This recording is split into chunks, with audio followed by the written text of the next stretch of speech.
रही हो और भी त्यौहार है, तो ये कहा गया कि खुले में नमाज सड़क पे ना पड़ेगी। पूरे देश से संभल शायद अलग है और संभल का एडमिनिस्ट्रेशन और संभल के सिचुएशन को ध्यान में रखते हुए अगर कोई चर्चा हुई है और उस पर सहमति हुई है, जनता का क्या कहना है, वहां जिन लोगों को ऑर्डर किए गए उनका क्या कहना है, वो क्या चाहते हैं, मैं आपसे पूछ रहा हूं। जिन लोगों को ये कहा गया है वो उनका क्या रुख है, वो क्या चाहते हैं, उन्होंने सहमति जाहिर की है, असहमति जाहिर की है, मैं आपसे पूछ रहा हूं।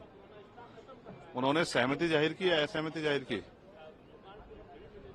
एसडीएम का कहना है कि बातचीत हो गई है और हाँ, बातचीत होगी, अच्छी बात है। आप कल्पना कीजिए कि ऐसे समय में जहां इस तरह का माहौल हो वहां उनके उदार हृदय की हम लोगों को सम्मान करना चाहिए कि वो सिचुएशन को ध्यान में रखते हुए अपने आयोजन, अपने त्योहार को भी सब चीजों को समझते। चाहे होली पे उन्होंने अपने नमाज के समय को पीछे किया, चाहे ये जो है अब उन्होंने जो है चीजों को संभालते हुए और प्रशासन की बात को स्वीकार किया, उस पर सहमति दी हो। मैं उनका धन्यवाद देता हूँ कि वो लोकतंत्र, संविधान और अमन चैन बनाने में अपना योगदान दे रहे हैं। वहां के मुस्लिम भाइयों का बहुत बहुत धन्यवाद। अखिलेश यादव ने एक स्टेटमेंट में कहा, बयान में कहा कि बीजेपी को दुर्गंध पसंद है और हमें सुगंध पसंद है, इसलिए हम इत्र की वो करते हैं और ये लोग गौशाला बनाते हैं। तो ये उनका अपना बयान है, मैं इस पर क्या कह सकता हूँ। किसी को क्या पसंद है, किसी को कुछ और पसंद है। हमें संविधान पसंद है और संविधान जो है पूर्ण रूप से लागू है, उसी के लिए हम लोग कोशिश कर रहे हैं।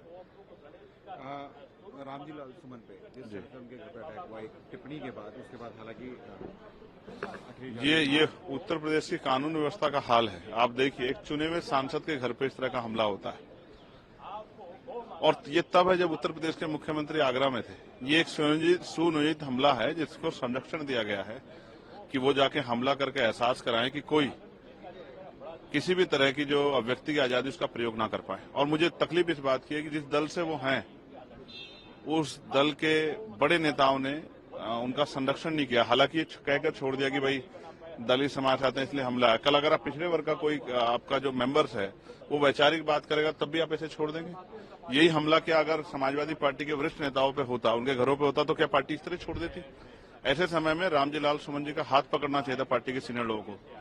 हम रामजी लाल सुमन जी पे जो हमला हुआ है मैं उसकी निंदा करता हूँ और मैं मुख्यमंत्री से मांग करता हूँ कि ऐसे अपराधियों पे जिन्होंने, अगर किसी ने कोई कहा है तो आप कोर्ट, आप पुलिस स्टेशन जाइए, एफआईआर दर्ज कराइए, लेकिन कानून को अपने हाथ में लेना, उसके परिवार को गाली देना, माँ बहन की गाली देना, उनके जाके घर पे हमला करना, कल क्या हालात रहेंगे उनके परिवार के, उनके बच्चों के, क्या डर के साए होंगे वो लोग? कोई जवाब नहीं है। और ये लापरवाही है कानून व्यवस्था पे। जो एक अतिक्रमण हो गया उत्तर प्रदेश में, जो जंगल राज हो रहा है, ये उसका जो है जीता जागता उदाहरण है। तो मुख्यमंत्री को संज्ञान लेके वो जब कहते हैं कानून का राज है, तो ऐसे सभी असामाजिक तत्वों पर कार्रवाई करनी चाहिए जिन्होंने इस हिंसा को अंजाम दिया। रामजी लाल सुमन, मैं उनके बयान पे टिप्पणी नहीं करना चाहता, लेकिन मैं फिर ये कहूंगा, उन्होंने जो बयान दिया वो अपनी पार्टी की पॉलिसी को ध्यान में रख के दिया। इसके लिए उनकी पार्टी के नेताओं को भी उनका हाथ पकड़ना चाहिए, ना कि छोड़ना चाहिए।